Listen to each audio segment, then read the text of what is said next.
Hey guys, if you don't know me already, my name is Yona Night Wisdom. I'm a 3-time Olympic diver and I've had an amazing career. But now I'm retired, I want to reflect on my journey, my experiences, and the lessons from all the highs and lows. This series will be all about high performance and what I did to fulfill my potential. So I'll be sharing stories and hopefully talking to some guests. This is possible thanks to my incredible sponsor, Budgie Smuggler. Check out the link below for 20% off store-wide. Let's get into it. In Leeds, we had an amazing training environment leading into the 2016 Olympics. I think out of the 11 divers that went to the games for Great Britain, 6 of them trained in Leeds. And then you add on me representing Jamaica. So the quality of the squad was unreal. The vibes were great. It was good fun, but it was a high pressure environment. And sometimes that pressure was telling for certain people. Even before then, even before the pressure, kind of leading into London, there was a few divers from Leeds that went to the London Olympics and I wasn't in the frame at that point, but at certain times you could see the pressure. I almost felt a responsibility to kind of be there for the other divers to help lift them. I don't know what it was, but I felt that like if they did well, that would help lift me up as well, particularly because of the class of the divers that I was surrounded by. If I was anywhere near their level, because they were literally the best in the world, if I was anywhere near their level, then I was at a decent level in the world. So it gave me a good opportunity to compete well when it came to like the World Championships and the World Cups and things like that. I always tried to like lift other people. I always tried to bring a bit of banter, bring some jokes. If anyone was down, I could try and bring them advice and help them get out of whatever the issue was. Particularly in my little group that we had, you know, there was a lot of ego, but there was a lot of vulnerability as well. And sport kind of does that to you because it can expose you. It can really expose you. And when you get exposed, when you go through a difficult moment, it's about the people that you have around you to help you through that. And I try to take on that responsibility as much as possible. The problem is when you're the positive one and when people see you as that, when you inevitably go through a period of like not feeling quite so positive, it's really hard. And people around you then don't know how to react because you're not there as normal to lean on. So I remember going through moments where I'd come into training in Leeds back in the day and, you know, I wouldn't quite be feeling myself. I'd be in a bit of a down mood or, you know, whatever, for no reason in particular. Maybe I had like a hard day at school or, you know, something just happened that put me in a slightly negative spin. It's okay. I just had to make sure that the people around me knew what I needed during that time to help me come out of it and be positive again as soon as possible. So for me, it was actually like a 24-hour rule. I was literally like, just leave me for today. I'm calm. I'm here to train. I'll get that done. And then tomorrow, I'll probably be back to my normal self. That's all I need. So people kind of understood that about me. When they could kind of sense me being a bit more quiet than normal, they just leave me alone. I'd come in, I'd get my session done. I'd make my positive steps forward that I needed and then go home, do what I needed to do. So my strategy was just like, sitting in a dark room, just listening to music. My favorite kind of genre was like R&B, hip hop. If I was feeling a bit down, then I'd go from like a slower R&B, you know, just feel the vibe. And that would be enough to, you know, allow me to reflect on whatever I was feeling negative about and then just let it go and move on. We all have our difficult times, but it's important to not let them drag on and not let them negatively influence others. So let the people around you know what you need when you're going through that. And try and bring the positive energy back as soon as possible. In that Leeds environment, I'd say some really classy divers, but one of the best and one of my really good mates was Jack Law. I used to strive to like be on his level every single day. And as I say, he's the best in the world. He's won 4 Olympic medals, 1 Olympic gold medal, multiple world championship medals, like phenomenal. So if I can get anywhere near his level, then that meant I was good and I was doing well. And we pushed each other. I would challenge him in training. He would challenge me in training. We developed a really good relationship.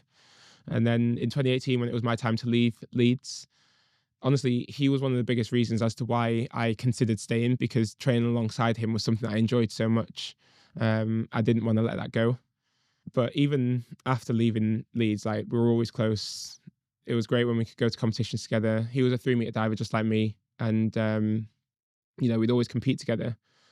And I'd always look out for him. He'd look out for me when we were competing, when we were training. We'd always kind of like sit near each other, especially at the World Championships when there's a little bit longer in between dives. We'd sit near each other. We'd have like a little chat between dives, and it was just good fun.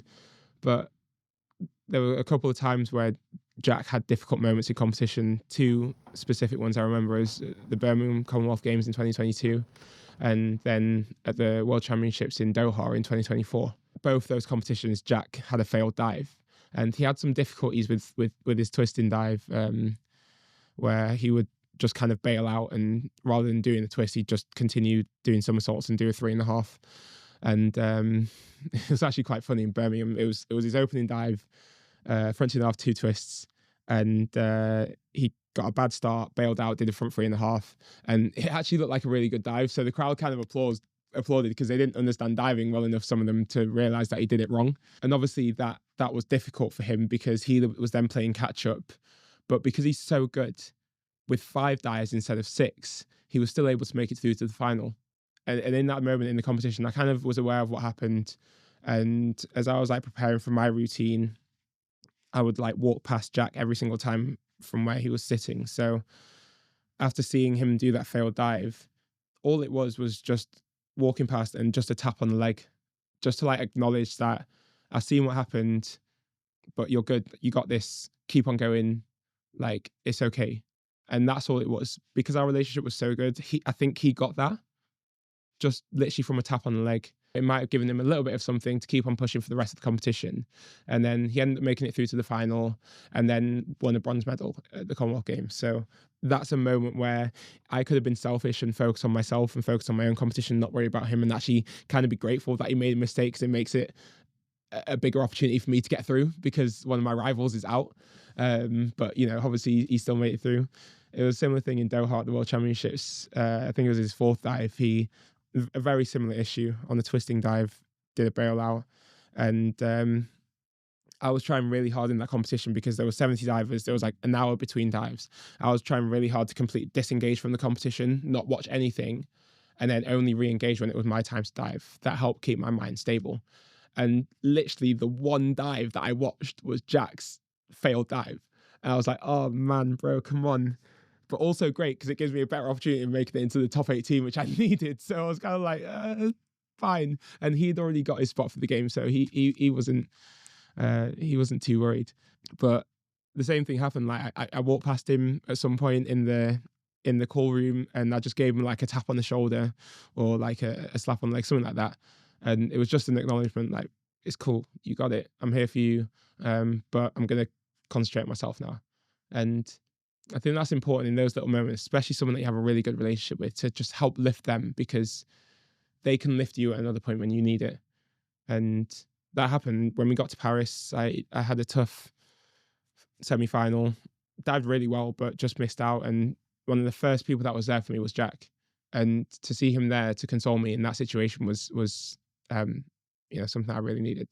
So after I moved to Edinburgh, I wanted to get a bit more involved in coaching. I needed it as a source of income, but I also like kind of giving back to my sport as much as possible. So I was given like a little group of divers. There was like between 8 and 10 of them sometimes, so it was a bit chaotic. They were between 9 and 11 years old, so they were just super energetic, and like the energy was too much sometimes. Honestly, it was a lot for me, particularly when I just finished training and then had to like just refocus to deliver a coaching session to them. It was hard to make that switch, but also it was really good because no matter what happened in my training session, whether it was a good one or a bad one, they did not care. They didn't care how I felt about my training session, because all they wanted was have fun and do some dives. And it was my responsibility to provide that for them. So it really helped me to switch off from my own training and just leave it there and focus on giving the right energy to the divers, because if I didn't give them the energy, they would then be out of control and we wouldn't make any progress with their session. And it was my responsibility to help develop them into as the best divers that I could. So Um, Having something to focus on straight away after training was like a really positive thing for me, because it helped me kind of control my ego. So by having to switch off and give to others, just allowed me to leave that behind and just be positive about them and kind of revel in their moments of success, especially because it's on such a basic level. Like when they achieve something, like they were super excited about it and I could just get behind that and it was really fun. So it really helped me like to have them to help me switch off from my own training and feel the responsibility of giving to others and lifting them up, regardless of what happened to me, because they didn't care. They really didn't care. I see helping others as like almost like a virtuous cycle. Like if you help someone, they might help you, and then you can help other people, and then it can help you, and then everything just becomes like positive vibrations of people helping others. And I think it's really, really important, because you never know when you might need support, because you need support. You can't do these things on your own, especially not high level sport. You can't get to the top of sport on your own. It's not possible. You need people around you to help you. So if you can give to others, then you'll get the support when you need it the most. And I've found that throughout my career, that the more I've helped, the more people want to see me succeed. And the good energy and the good vibes just helps me approach every day positively. It helps me give my best when I need it. And then when I'm down, I always have someone to lean on to pick me back up. Find a way to lift someone up if they're feeling down. Don't just ignore them.